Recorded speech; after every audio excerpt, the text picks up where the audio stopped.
আসসালামু আলাইকুম বন্ধুরা। আজকে এমন একটি গল্প নিয়ে হাজির হয়েছি যা আপনার মন ছুঁয়ে যাবে। আজ আমরা কথা বলবো মজার, হাস্যকর এবং কিছুটা আবেগপূর্ণ মুভির গল্প নিয়ে, যার নাম স্কট লিটল। তো চলুন আর কথা না বাড়িয়ে শুরু করা যাক আজকের মুভি এক্সপ্লেইন। হেই বন্ধুরা, আমি আসিফ, আপনাকে স্বাগতম আমার চ্যানেলে মুভি মনে গেল।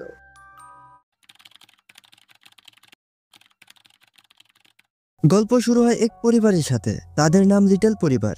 তাদের পরিবারের 3 জন সদস্য আছে। এনার নাম মিস্টার লিট, আর ইনি তার ওয়াইফ মিসেস লিটল।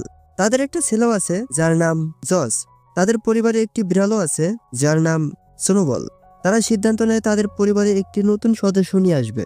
তাই তারা ইতিমখানায় যায় একটি বাচ্চাকে নেওয়ার জন্য। কিন্তু সেখানে গিয়ে ঘটে আরেক ঘটনা। তারা সেখানে যায়, সেখানে গিয়ে তারা কিছু বাচ্চাদের দেখে চিন্তায় পড়ে যায়। এখানে দেখা যায় আমাদের গল্পের হিরোকে, যার নাম স্কট লিটল। সে এসে বলে, এই বিষয়ে আমি তোমাদের সাহায্য করতে পারি, তোমরা কোন বাচ্চাকে নিতে পারো, এবং বলে সব বাচ্চাদের বিষয়ে কে কিরকম। তাছাড়াও সে বলে, আমি এখানে অনেকদিন ধরে আছি, কিন্তু কেউ আমাকে নিয়ে যায় না। তার একটা স্বপ্ন ছিল একটি নতুন পরিবারে যাওয়ার, কিন্তু কেউ তাকে তার ছোট আকারের কারণে নিয়ে যায় না। প্রথমে মিস্টার লিট এবং মিসেস লিটল তারা অবাক হয়ে যায়। পরে তার কথাবার্তা এবং ব্যবহারে তারা অনেক খুশি হয় এবং ভেবে নেয় যে তারা তাদের পরিবারের নতুন সদস্য হিসেবে এই ইঁদুরটিকে নেবে। আচ্ছা ভাবুন তো, আপনি এই জায়গায় থাকলে কি করতেন? কখনো কি ইঁদুরকে নিজের পরিবারের একজন সদস্য করে নিতেন? তা অবশ্যই কমেন্টে জানাবেন। যাই হোক, এরপর তারা ইতিমখানার হেড, যার নাম মিস অনিকা, তার কাছে যায় এবং বলে, আমরা এই ইঁদুরের বাচ্চাটিকে নিতে চাই। তখন অনিকা বলে, একে নিলে একটু সমস্যায় পড়তে পারো, তাই একটু ভেবে দেখতে পারো। কিন্তু তখন তারা বলে, আমরা ভেবে নিয়েছি, আমরা একেই নিব। এরপর তারা তাদের সাথে তাকে তাদের বাড়ি নিয়ে যায় এবং স্কট অনেক খুশি হয়, কারণ সে নতুন পরিবার পেয়েছে। কিন্তু তারা যখন স্কটকে বাড়ি নিয়ে গিয়ে জসকে দেখায়, সে অনেক মন খারাপ করে এবং বলে, আমি তো ভেবেছিলাম আমার ভাই বা বোনকে নিয়ে আসবে, কিন্তু তোমরা কি করলে, একটি ইঁদুরকে নিয়ে এসেছো। আর বলে, আমি একে কোনোভাবে আমার ভাই বলে মেনে নেব না। এই বলে সে সেখান থেকে রাগ করে চলে যায়। তে স্কটও একটু কষ্ট পায় এবং সে মন খারাপ করে গিয়ে শুয়ে পড়ে। পরের দিন স্কটকে দেখে স্নোবল তাকে তার মুখে তুলে নেয়। কিন্তু স্কটের ভাগ্য ভালো ছিল, কারণ এইটা আবার মিস লিটল দেখে নেয় এবং তার মুখ থেকে তাকে বের করে আর বলে, এরকম ভুল যেন আর কখনো না হয়, কারণ এই ইঁদুরটি এখন আমাদের পরিবারের একজন নতুন সদস্য। এইটা শুনে স্নোবল অনেক রেগে যায়, কারণ বিড়াল সবসময় ইঁদুরকে দেখলে তাদের পিছু নেয় তাকে খাওয়ার জন্য। কিন্তু এখানে তো আবার আলাদা, এখানে তো একটা বিড়ালের মালিক একটি ইঁদুর। এরপর সে রাতে গিয়ে তাকে বলে, তুই কাল সকালে এখান থেকে চলে যাবি, না হলে তোর কপালে অনেক দুঃখ আছে। এই বলে সে সেখান থেকে চলে যায়। পরের দিন সকালে স্কট দেখে তার ভাই জজ সে শরীরচর্চা করতেছে। তাকে দেখে সেও তার মতো করতে থাকে। তখন জজের মা বলে, জজ তুমি তোমার পোশাকগুলো খুলে নিচে রেখে দাও, আমি সেগুলো পরিষ্কার করব। তখন জজ তার পোশাকগুলো খুলে দেয়, কিন্তু যখন সে তার পোশাক নিচে রাখে, তার নিচে পড়ে যায় স্কট এবং সে সেই কাপড়ের সাথে ওয়াশিং মেশিনের মধ্যে যায়। এরপর সে অনেক ডাকাডাকি করে, কিন্তু কেউ তার কথায় সাড়া দেয় না।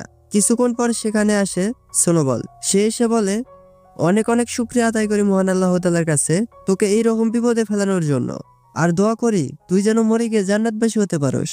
এই বলে সে সেখান থেকে চলে যায়। কিন্তু স্কটের ভাগ্য খুবই ভালো ছিল। সে যখন পানির মধ্যে ডুবে যেতে ধরেছে, তখন মিসেস লিটল দেখে নেয় এবং তাকে উদ্ধার করে। এরপর তারা সবাই মিলে একটি মার্কেটে যায়, কারণ তাদের বাসায় একটি অনুষ্ঠান আছে।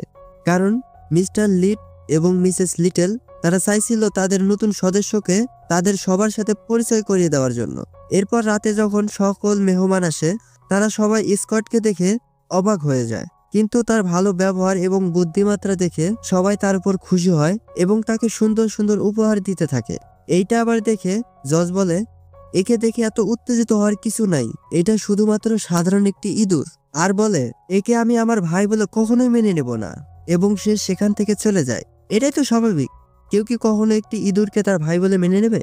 কিন্তু এতে স্কট অনেক কষ্ট পায়। কিন্তু তার বাবা মা চায় যে তারা যেন জজ এবং স্কট দুই ভাইয়ের মতো মিলেমিশে থাকে। যাই হোক, এর পরের দিন সকালে স্নোবলের বন্ধু আসে তাদের বাড়িতে, কিন্তু সে এসে যখন দেখে একটি বিড়ালের মালিক একটি ইঁদুর, সে অনেক হাসাহাসি করে।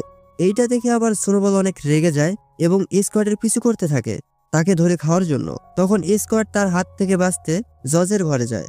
তখন সে জজের খেলনাগুলো দেখে অনেক খুশি হয়। তখন জজ এসে বলে, তুমি এখানে কি করতেছো? তখন সে বলে, এইসব কি তুমি তৈরি করেছো? জজ বলে, হ্যাঁ। তখন সে একটি বড় জাহাজ দেখে এবং বলে, এটাও তুমি তৈরি করেছো? জজ বলে, হ্যাঁ, এটা আমি আর আমার বাবা মিলে তৈরি করেছি, কিন্তু এটা এখনো সম্পূর্ণ হয় নাই, আর এটার প্রতিযোগিতা কাল আছে, কিন্তু আমি জিততে পারবো না, তাই আমি ওখানে অংশগ্রহণ করব না। তখন স্কট বলে, দেখো, তুমি যেতো বা না যেতো এটা বড় বিষয় না, তুমি অংশগ্রহণ করেছো এটাই সবচেয়ে বড় বিষয়, আর আমি তোমাকে এই বিষয়ে সাহায্য করতে পারি। এরপর তারা দুজন মিলে কাজ করতে করতে তাদের মধ্যে অনেকটা ভালো সম্পর্ক তৈরি হয়, কারণ স্কট ছিল একটু মজার এবং বুদ্ধিমাত্রা ও সাহস দিয়ে অল্প সময়ে যে কোনো মানুষের মনে তার জায়গা তৈরি করতে পারত। পরের দিন তারা সবাই মিলে একটি পার্কে যায় যেখানে এই জাহাজের প্রতিযোগিতা হবে, কিন্তু জজ একটু ঘাবড়েছিল। এরপর প্রতিযোগিতা শুরু হওয়ার আগে সবাই তাদের জাহাজগুলো সিরিয়াল করে রাখে। এরপর জজ স্কটকে বলে, তুমি গিয়ে রিমোটটি নিয়ে আসো, কিন্তু তার আকার ছোট হওয়ার কারণে সে রিমোটটির ভার সামলাতে না পেরে রিমোটটিকে ফেলে দেয় এবং তা নিচে পড়ে ভেঙে যায়। এতে জজ অনেক কষ্ট পায় এবং এক জায়গায় গিয়ে মন খারাপ করে বসে থাকে। তখনই তারা মাইকে শুনতে পায় এই প্রতিযোগিতায় অংশগ্রহণ করেছে একটি ইঁদুর এবং দেখে স্কট জাহাজের মধ্যে আছে। এইটা দেখে তার বাবা মা অনেক ভয় পায়। তখন সেখানে থাকা একটি ছেলে বলে, এই ছোট ইঁদুর কিভাবে জিতবে, এবং তাকে নিয়ে অনেক হাসাহাসি করে। তখন জজ তার সাথে মারধর করে এবং তাকে বলে, এইটা কোনো ইঁদুর না, এইটা আমার ভাই স্কট। এরপর স্কট তার বুদ্ধি দিয়ে সেই প্রতিযোগিতা জিতে যায়। এরপর তারা সেই আনন্দ উপভোগ করার জন্য একটি পার্টি দেয়। কিন্তু এখানে ঘটে আরেক ঘটনা, যেমন কাবাবে হাড্ডি। তখন দুইটি ইঁদুর এসে বলে, আমরা স্কটের বাবা মা। এইটা শুনে তারা অবাক হয়ে যায়, কারণ কিছু তো ভালো চলছিল, এইটা তারা কখনোই আশা করে নাই। যাই হোক, এরপর তারা স্কটকে নিতে চায়, কিন্তু তারা প্রথমে দিতে চায় না। তখন তারা স্কটের ভবিষ্যতের কথা ভেবে তাকে দিয়ে দেয়। এতে জজও অনেক কষ্ট পায়, কিন্তু সে তাকে একটি লাল রঙের গাড়ি উপহার হিসেবে দেয় এবং তারা সেই লাল রঙের গাড়িতে করে তাদের বাসার দিকে রওনা দেয়। কিন্তু মিসেস লিটল তার মনে একটু একটু সন্দেহ জাগে এবং সে বলে, কিছু গন্ডগোল আছে। এরপর তারা পরের দিন ওই ইতিমখানায় যায় এবং সেখানে গিয়ে মিস অনিকাকে বলে, তোমার একটু সাহায্য লাগবে, তুমি কি আমাদের স্কোয়াডের পরিবারের বিষয় বলতে পারবে? তখন মিস অনিকা বলে, একটি দুর্ঘটনায় পড়ে তার পরিবারের সবাই মারা গেছে।